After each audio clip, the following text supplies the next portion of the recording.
Hi, mga mahal kong kababayan. Kamusta na po kayo? Sana po'y ligtas tayo sa lahat ng kapahamakan. Lalong-lalo na itong ating inaharap na krisis. Pandemic, COVID-19. So, nandito naman po ako muli upang mapagkwentuhan natin, matalakay natin ang nangyayari sa ating mahal na bayan, Lupang Sinilangan. Dahil alam po natin yan na habang ang pandemic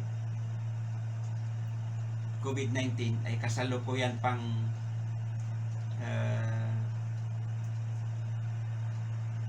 nananagasa sa mga bansa natin, ay hindi po titigil ang mga mangmang, mga walang utang na loob na mga kababayan natin na nagpapagamit sa kalaban ng pamahalaang Duterte dahil sa gusto nila mahagaw ang kapangyarihan. So, ang ipinagtataka ko po ay bakit hindi sila makapaghintay na magkaroon ulit ng eleksyon kaysa kung ano-ano ang ginagawa nila. Napakasakit po bilang mamamayan Pilipino na ganito ang nangyayari dahil kundi pa nga ba mga mangmang itong mga nagpapagamit sa kanila ay dapat isipin po nila na itong gumagamit sa kanila ay sa halip na ang pera na ginagastos ng gumagamit sa kanila para siraan ang pamahalaan Duterte ay bakit hindi po nila itulong na lang sa mga tao na walang makain. Kailangan po ng mga mahihirap na tao ngayon. Dahil okay, nandiyan na tayo na ang pamahalaan Duterte ay hindi nagpabaya. Hindi nagpabaya. Kaya nga nagtataka nga ako kung bakit itong kababayan natin na nasa Taiwan, itong nasa Qatar, at saka itong isa, ang pangalan ay si Pastor, yung lalaki. Paano nila nagagawa yun na hindi nila iniisip ang ano ang kahihinat na nun na magsasalita habang kasalukuyan sa ibang bansa siya ay gagamitin niya ang social media na sisiraan ng pamahalaan Duterte. Ibig sabihin, sisiraan nila si Pangulong Duterte. Hindi nila naisip kung ginagamit lang utak nila, hindi sila mga mangmang. Ikasalukuyan na sa ibang bansa ka, magsasalita ka ng ganun. Para mo nang nilulublubang sarili mo sa tain ng kalabaw na inaapak-apakan mo para apak-apakan ka rin ng ibang lahi. Di po ba? At saka ito, ang may papaliwanag ko dito, mga mahal kong kababayan, ay tulad ng halimbawa,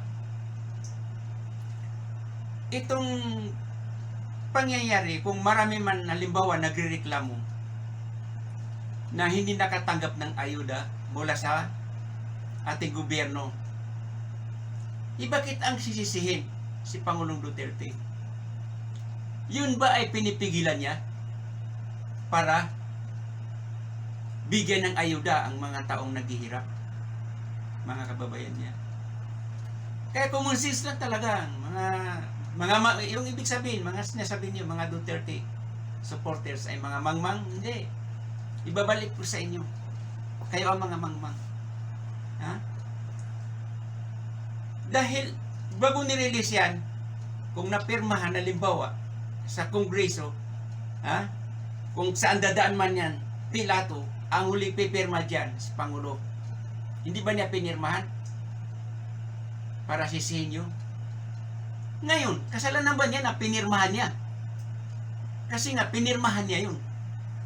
Yung pundo na ibibigay bilang ayuda sa mga mamamayan Pilipino. So kung may tao roon, ipalagay natin na baka kasabuat din ng mga taong gumagamit sa inyo. Na naging buhaya. Diba? Tapos pipigilin niya yung ibig sabihin na hindi ipaparating sa mga mamamayan Pilipino para magreklamo at sisihin naman ng taong bayan ng Pangulo. Yun ang hindi nyo alam. Hindi nyo ginagamit ang utak nyo, mga mangmang. Lalo ikaw, Lay Silawan. Nakakahiya ka eh. Sa totoo lang, nakakahiya ka. Kasi feeling matalino ka. Pero ang utak mo, mas malaki pa siguro ang utak ng ipis. Sasabi mo, ang laban mo ay laban ng para sa mga Pilipino. Bakit? Ano bang kalaban natin? Ibang bansa? Para magsalita ka ng ganyan, kung di ka mangmang, wala kang pinag-aralan. Ang laban natin, ang laban ko ito ay laban ko para sa mga Pilipino. Ano yun? Ang kalaban natin ay Spain, Japan, mga Espanyol na lumulusog sa bansa natin. O di kaya kayo ang inaapi dyan sa Taiwan ng mga ibang lahi na ipinaglalaban mo ang mga kababayan mo, kundi ka tanga. Nakakangigil ka. Kung lalaki ka lang, sa totoo lang. Ewan ko lang, pag nagkasalubog tayo sa Pilipinas, basagin ko talaga yung nguso mo. Hinayupak ka. Yan hindi mo inisip yun eh. Kasi kung may utak ka, talaga naman. Kaya, huwag mong sabihin na ang mga DDS ay mga walang utak. Kami ang mga matatalino. Bakit? Ako, nagka-problema ko dito sa Riyadh. Noong 2008, panahon ni Pinoy Aquino. Hindi ako tinulungan ng embassy, pinabayaan nila ako. Hanggat sa nag-email ako sa DFA, nakasalukuyan, ang nasa Foreign Secretary ay si Albert Del Rosario, na tauhan ni Pinoy. Sinisi ko ba ang Pangulo? Si Pinoy? Hindi. Nagsalita ako sa social media, laban sa embassy. Kaya hanggang ngayon, pinipersonal nila ako. Nag-email naman ako sa DFA. So anong nangyari? Ang email ko ay dito naman pinurward sa Philippine Embassy ng Riyadh. So ngayon, kahit kailan, kahit katiting, hindi ko sinisisi si Pinoy kasi wala siyang alam kung ano ang nangyayari. Kaya yun ang talagang dapat yun ang isipin nyo. At saka isipin nyo, hindi ko alam sa mga ibang bansa. Dahil sa Riyadh, nandito ako 2000. Nandito ako. Hanggang ngayon. So noong hindi pa Pangulo si Duterte, ang mga tao rito walang respeto sa amin. Walang respeto. Kahit maton na maton ka, madana nga dyan, sisigawan ka bakla. Kahit hindi ka bakla, sasabihin bakla. Ngayon, pag dumating ang pulis, kahit wala kang kasalanan, mayroon lang napansin sa'yo na hindi maganda na tapos pupunta sa'yo. Hihintuan ka. Sasabi sa'yo, Sadik Aircraft Sayara. Walang marami sabi. Ibig sabihin, pumasok ka sa loob ng sasakyan. Yun ang ibig sabihin nun. Wala eh. At pag dating mo sa kulungan, tatanungin ka roon, ano ang kaso mo? Kasi ang humuli sa'yo na para kang dinampot lang na isang rabbit, isang pusa na ipinasok sa loob ng sasakyan. Ay hindi niya alam kung anong ikakasog niya sa'yo. Pero magmula noong naging Pangulo si Duterte, na nakita ng buong bansa na pinakyu niya si Obama, nakasalukuyan presidente ng Amerika, nagkaroon siya na respeto. Ngayon, matanong ko kayo, noong hindi pa panahon ni Pangulong Duterte, maraming nagkandamatay sa iba't ibang bansa ng mga OFW. Mayroon ba kayo naramdaman na malasakit ng kasalukuyan Pangulo? Wala. Kasi ang iniisip niya, mamatay kayo dyan. Marami pa naman buhay na sumasahod na nag-ambag sa ekonomiya ng Pilipinas. Ganun yun eh. Ganun lang yun. Wala nang iba. Pero si Pangulo, noong namatay ito yung sa Kuwait, ha? So anong ginawa niya? Kagad-agad nagdesisyon. Pull out lahat ng Pilipino. Kaya lang ang mga Pilipino naman, ibang mga matitigas ang ulo, ayaw na umuwi. Katulad nung isa, nagsalita yung 64, na kumikita ng 64,000. Ibig sabihin yun ay bilang tanda, mga mahal kong kababayan, na ang mahal nating Pangulo ay may malasakit sa ating bansa, malasakit sa mga mamamayang Pilipino. Yun ang hindi nyo nararamdaman. Kasi nga, hindi nyo ginagamit ang utak nyo. Ngayon, napakaliwanag po eh. Kaya nagkakaganito eh. Ang sinasamantala ng mga kalaban na atat mapasa kanila ang kapangyarihan bilang Pangulo ng Pilipinas ay itong pandemic, COVID-19. Ha? Dahil alam nila eh, na buong mundo ang mga leader doon, mga Pangulo doon, mga presidente, ay hindi alam ang gagawin hanggat maaari. Dahil talagang sobra na, dahil biruin mo, ang poproblemahin mo, iisipin mo, ay yung mga tao mo. Ha? Tao sa bansa mo, na gusto mo iligtas. Ngayon, noong nagdesisyon na itong si Pangulo, na ibig sabihin, ililigtas niyang mga tao sa pamamagitan ng quarantine, lockdown. So yun ang ginamit nito ni hinayupak nitong babae na si Lacey Lawan, na naging dahilan niya. Tapos sasabihin niya ang laban niya ay para sa mga kababayan ng Pilipino. Grabe. Ginagawa niyo tangay ang mga tao. Bakit ba? Dahil nabulag ka na? Nabingi ka na? Dahil dito ba? Ito ang dahilan? Ha? Alam mo, habang may gumagamit sa inyo na ginagamit itong napaka makapangyarihan na sandata, ha? Ay hindi talaga kayo titigil. Pero hindi niyo iniisip, nakakahiya kayo. Kasi nga sa pamamagitan nito, ha? Ang media, mga journalist, pwede nila mabago ang utak nila eh. Ha? Nababaguhin kung ano ang maganda, yun ang gagawin masama. Ha?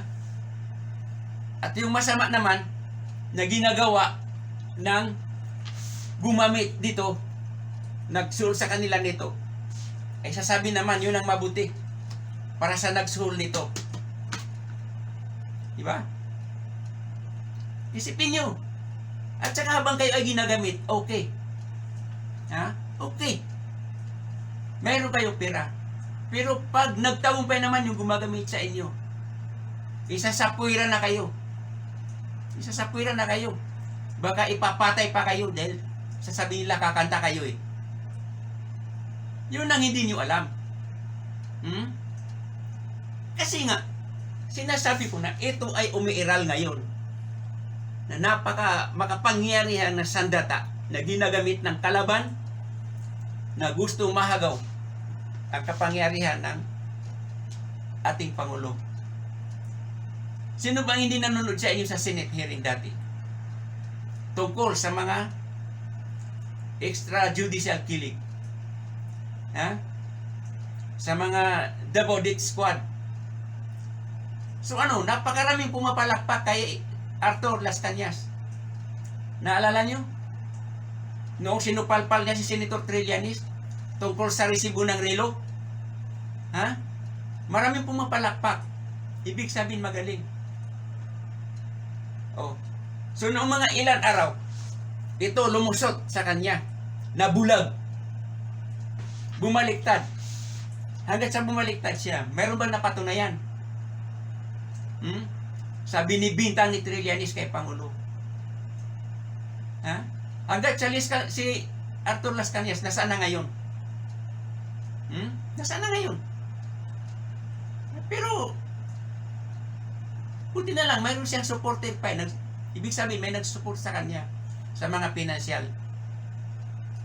Kasi napakahirap talaga na ibig sabihin, ang dignidad ng isang kilalang tao, ang kanyang reputasyon, sisirain mo. Ito, si Hinayupak. Ako rin magmumura sa kanya eh. Putang ina na Risa Hontiveros. Proud na sabihin, magtrabaho naman ng Pangulo. Anong kwenta ng mga siga niyang salita? Ha? Masasabi ko sa iyo, Senator Risa Hontiveros, ang kapal ng mukha mo. Sayang ang pinapasahod sa iyo ng taong bayan.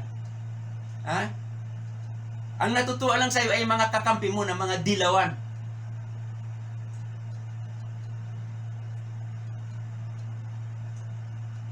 Tapos ay hindi mo nakikita kung ano ang natapos na accomplishment ng ating mahal na Pangulo na mga project. Di ba? Ang kapal ng mukha mo. Ngayon, balikan naman natin itong tagapagtanggol ni Lane Silawan, si Atty. Enzo Recto. May mga katanong lang, mayroon lang akong mga katanungan sa iyo, Atty. Di ba? Una, ang tanong ko sa iyo ay paano ka ba pinalaki ng mga magulang mo? Ikaw ba ay pinalaki ng mga magulang mo na gumagawa ka ng tama ay pinupuna ka pa? Ha? Okay lang sana kung gumagawa ka ng tama at pupurihin ka. Pupunahin ka sa pamamagitan ng pagpupuri sa iyo dahil gumawa ka ng tama. Ganun ka ba pinalaki ng mga magulang mo, Attorney? Pangalawang tanong ko sa iyo, saan ka ba nag-aral? Anong eskwelahan? Anong university? Doon ba sa paaralan? Doon ba sa university na doon ka nag-aral? Kung saan ka nag-aral? Ay ganun din ba sila? Na gumagawa ka ng tama ay pinupuna, kinukumintan. Di ba? Minsan ba hindi ka pinuri ng mga professor mo kung sino nagpapalakad sa eskwelahan kung saan ka nag-aral? Tungkol doon sa mga nagawa mong mabuti. Yun ang tanong ko sa iyo, Attorney. Pangatlo, Attorney, kailan pa ba naging tama ang mali? Kung ikaw ang naging Pangulo, nasasabihin kong putang ina mo, ha? Pag nagkita tayo, sasampalin kita. Ito ba ay okay sa'yo? Kung ang naging Pangulo, si VP President Leni Robredo, dahil magkababayan kayo, Bicolano siya eh. Bicolana siya eh, Bicolano ka, di ba? Kung mayroon nang magsisigaw sa ibang bansa, namumurahi siya, nasabi sa sampalin, sasabi putang ina niya, bigyan niyo kami ng pagkakataon na masampal namin yan. Anong masasabi mo dito? Yun lang. Kahit sa pamamagitan ng comment, Attorney, sagutin mo ako. Ha? Sagutin mo ako tungkol sa mga katanungan ko sa iyo.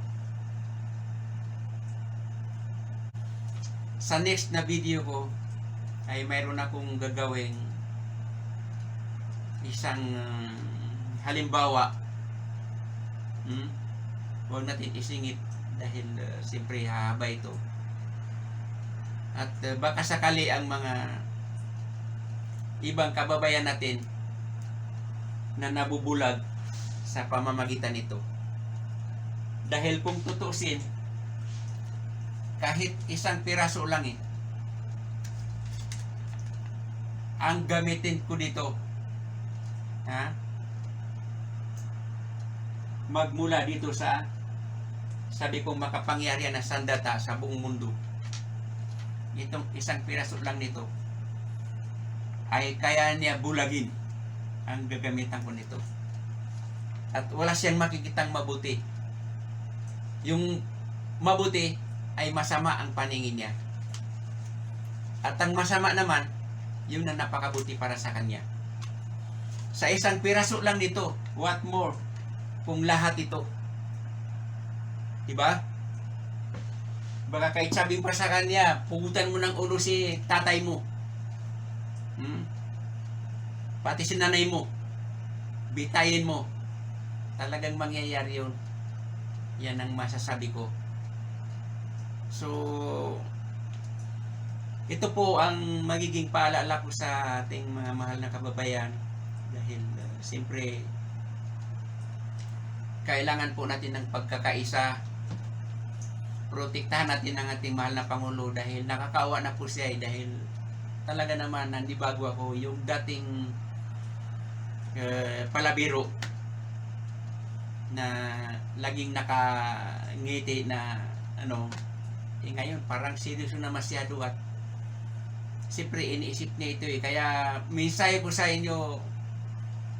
po sa inyo mahal na Pangulo, huwag po kayo mag-alala, huwag di masyadong isipin kung ano ang mga paninira laban sa iyo. Dahil ang mga yan, makakarma din kung sino ang nasa likod ng mga yan. At kami po ay hindi namin kayo iiwan hanggat sa dulo. Hanggat po sa matapos ang termino ninyo, ay hindi namin kayo iiwan. Mahal namin kayo, mahal na Pangulo. Yan ang tandaan mo. Yan po ang tandaan nyo. Dahil sa totoo lang, yung sabi ko, napakalungkot isipin na dito sa Riyadh, nakatikim kami ng respeto ng dahil po sa inyo. Kaya hindi po namin magawa na siraan kayo. Kahit po itong lahat na ito. Reals yan, hindi piso yan. Ay nako. Kaya magising na po kayo mga kababayan. Magising kayo. Huwag kayo papasilaw dito. Dito. Dahil ito nga ulitin yung hindi akin ito Ang may-ari nito ay ang may-ari ng building na tinitirahan ko. Kaya naman pinagkakatiwala sa akin ito kasi naging palaisipan niyo Dahil nung wala na ako matirahan, tapos nag-usap kami, ipakinabangan niya ako. Nagtiwala siya sa akin bakit ka mo? Dahil lahat ako pumapapil sa building niya. Magmula nandito ako, wala siyang iniintindi. Mayroon siyang building maintenance. Sa electrical, sa plumber. Mayroon siyang collector. Mayroon siyang building administrator. Ako yun. Mayroon siyang accountant. Lahat.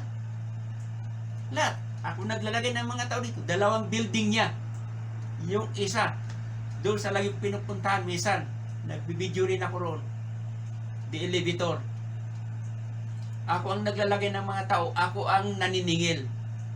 Kaya pupunta siya dito, magkukwentahan kami. Kaya ito nga, hindi niya makuha ito dahil nga, quarantine, lockdown. Ngayon, wala siyang oras para pumunta sa akin dahil nga doon sa naka-quarantine sila. So, kahit ito ay ibigay sa akin ng may-ari na sabi niya, magsalita ka, siraan mo ang mahal na Pangulo. Siraan mo si Duterte. Hindi ko po magagawa yun. Kahit hindi ko pa gusto kung sino ang Pangulo ng Pilipinas. Kahit hindi mga magaganda ang ginagawa ng mga nakaraan Pangulo. Tapos susulan ako ng may-ari na sayo na yan. Magsalita ka lang social media, siraan mo. Hindi ko magagawa. Bakit ka mo? Kasi may pagkakaila ko ba na ako ay isang Pilipino? Pango ang ilong. Tapos tingnan passport ko, Pilipino ako. Tapos sisiraan ko ang bansa ko. Kaya sabi ko sa inyo na sa next na video ko, baka matauhan kayo mga mahal kong kababayan, na mga Suwail, mga anti-Duterte, baka matauhan kayo. Sa next na video ko na ipapakita ko sa inyo. Kaya sana nga, ganun ang mangyayari. So hanggang dito na lamang po muna. Maraming salamat. At lagi po kayong mag-iingat, mga mahal kong kababayan. Hanggat hindi pa naging clear ang COVID-19 na ito, kasalukuyan pa, nasa bansa natin, ay hanggat mari, stay at home po. Huwag niyo pong pakinggan ang mga ipinaglalaban nito ni Silawan na para daw sa mga Pilipino. Dahil yung papadalahan niya ay hindi mamamatay sa gutom kundi sa virus. Mamamatay sa virus yan pagka hindi kinuwarantin. Walang lockdown. Tanga. Hanggang dito na lamang po muna. So dyan na kayo at dito ako. At abangan nyo ang susunod na video ko. Maraming salamat po.